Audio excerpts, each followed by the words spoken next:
Share बाजार से related आज मैं आप सबको एक ऐसी सच्चाई बताने वाला हूं या एक ऐसा ब्रह्म वाक्य बताने वाला हूं जिसको सुनने के बाद आपके लिए कुछ और जानना बाकी नहीं बचेगा।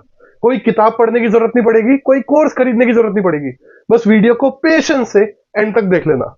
लेकिन इससे पहले वो ब्रह्म वाक्य मैं आपको बताऊं, मैं इन भाई साहब की बात पे थोड़ी टिप्पणी करना चाहता हूं। आप सुन लो भाई साहब का क्या कहना है। फादर ऑफ वैल्यूएशन बोल रहे हैं कि मार्केट में बहुत बुरा होने वाला है।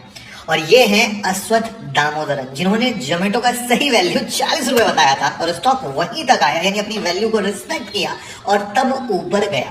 अब आप जरा जोमेटो का एग्जांपल ले लो। अश्वत्थ दामोदरन की भाई साहब ने बात करी, जिनको नहीं पता मैं बता दूं। अश्वत्थ दामोदरन बहुत बड़े एक प्रोफेसर है न्यूयॉर्क यूनिवर्सिटी के। आईआईएम्स में भी इनको पढ़ाया जाता है। इनकी बहुत ज्यादा फैन बॉइंग होती है कि ओहो अश्वत्थ दामोदरन ने वैल्यूएशन दे दी।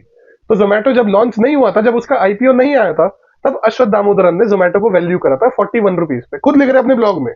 लेकिन उसका आईपीओ प्राइस कितना था? 74 या 76 रुपीज।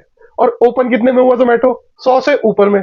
और उसके बाद जा जाके अगले साल वो 41 के आसपास आ गया।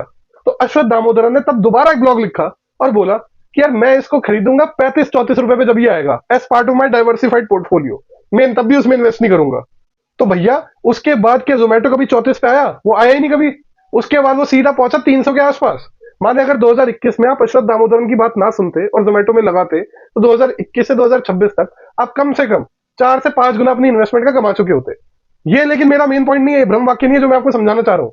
ब्रह्म वाक्य मार्केट को लेकर के ये है जो अश्वत्थ दामोदरन ने फाइनेंशियल टाइम्स के साथ इंटरव्यू में रिसेंटली बोला था। अब जब भी हम मार्केट में जाते हैं तो हमारा आइडिया क्या होता है बेसिक, कि सस्ते में खरीदेंगे, महंगे में बेच देंगे।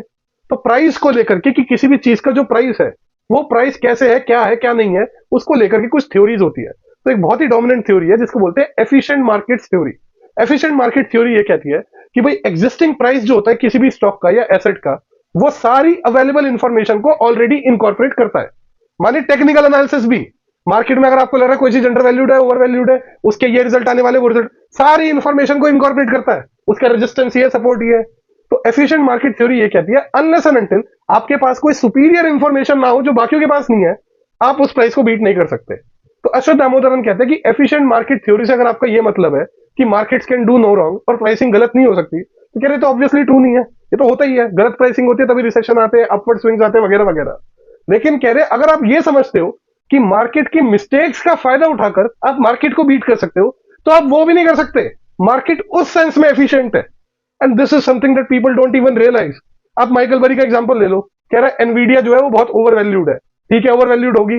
अजम्पशन आपकी क्या है कि आप जो कह रहे हो उसकी इंट्रिंसिक वर्थ है, मार्केट उसको रिस्पेक्ट करेगा और उस टाइम फ्रेम में करेगा जिस टाइम फ्रेम में आप चाह रहे हो। पर क्यों करेगा उसको रिस्पेक्ट मार्केट? अल्टीमेटली माइकल बरी को अपने इन्वेस्टर्स को लेना पड़ेगा कि भैया सॉरी, मार्केट मेरी वैल्यूएशन को रिस्पेक्ट नहीं कर रहा, मैं अपना फंड क्लोज करके जा रहा हूं। इसीलिए अश्वत्थ दामोदरन तक बोलते हैं कि investing is an act of faith.